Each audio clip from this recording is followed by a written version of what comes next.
apakah hukum seseorang itu semayang dan membaca Al-Quran yang berada di hadapannya. Imam Malik rahimahullah meriwayatkan dalam kitab Al-Muwatta, anna Zakwan radhiyallahu anhu maula Sayyidah Aisyah radhiyallahu anha kana ya'ummuha fi Ramadana wa yaqra'u minal mushaf. Bahawa seorang sahabat nama Zakwan radhiyallahu anhu, Zakwan ni hamba kepada Sayyidah Aisyah radhiyallahu anha. Dia jadi imam kepada Sayyidah Aisyah radhiyallahu anha pada bulan Ramadan, dan dia membaca sambil melihat Al-Quran. Ini dalil Imam Malik sebut dalam kitab Muwatta, merupakan alasan yang kuat dan kukuh boleh baca tengok Quran, khususnya bagi surah-surah yang kita tak hafal. Baik, di sini mazhab pula, menurut ulama Syafi'iyah, mazhab Syafi'iyah, la ba'sa bidzalik, tidak mengapa. Kerana kita mazhab Syafi'i, kita jawab mula mazhab Syafi'i dulu. Mazhab Syafi'i kata tak mengapa sembahyang sambil tengok Quran, tak kira sembahyang fardu, tak kira sembahyang sunat, sebagaimana yang disebut dalam sebahagian kitab yang lain. Kitab Syekh Atiyah Saqar rahimahullah, kitab Syekh Jadul Haq, Fatwa Jadul Haq, Syekhul Azhar dan lainnya. Dengan syarat ia tidak melakukan gerakan yang banyak yang batalkan sembahyang, seperti dia letak Quran, dia angkat Quran, dia buka, 3 perbuatan berturut-turut, tidak ada pemisah, itu batal. Tapi kalau tak banyak, boleh. Maka jalan ni tak depan, tak sentuh langsung, tak buka langsung, melainkan beri salam baru buka.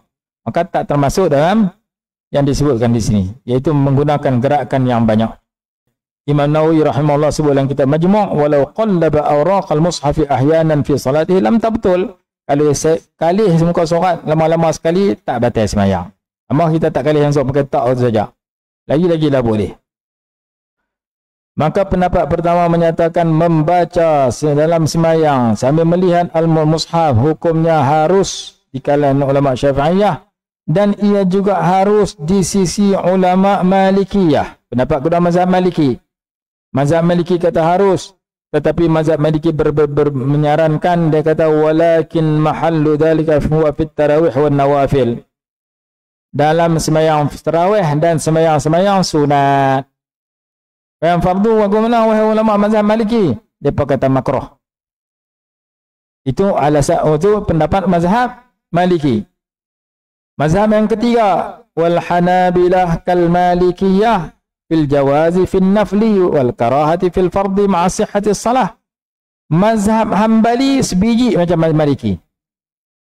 Sembahyang sunat harus, sembahyang fardu makruh. Itu Maliki dengan Hambali. Mazhab Hanafiyah diriwayatkan, adapun Hanafiyah dinukilkan daripada Imam Abu Hanifah, dia menyatakan batal sembahyang kalau dia tak hafal, kerana dia melakukan amalan yang banyak. Itu kalau dia duduk kali-kali. Dalil ulama yang membolehkan adalah hadis yang diriwayatkan oleh Imam Malik tadi. Dan ditanya kepada Imam Zuhri tentang seorang lelaki yang baca pada bulan Ramadan sambil melihat mushaf, ia menjawab, kana khiyaruna yaqra'una fil mushaf. Adalah orang-orang yang lebih baik daripada kita, mereka dulu telah membaca dengan melihat mushaf. Itu fatwa atau jawapan Imam Zuhri ketika ditanya sedemikian.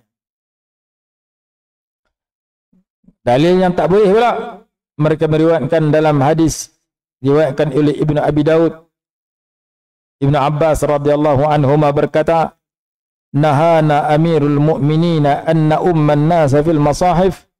Amirul mu'minin telah melarang kami jadi imam sambil tengok mushaf. Diriwayatkan oleh sebagian tabi'in hukumnya makruh, dan syarat yang kata tidak, yang di sisi ulama yang mengharuskan tidak melakukan perbuatan yang banyak. Dan yang lebih utama untuk melakukan yang demikian ialah bagi imam yang tidak hafal, tidak hafiz, dan pada sembahyang-sembahyang sunat, dan khilaf ulama adalah rahmah.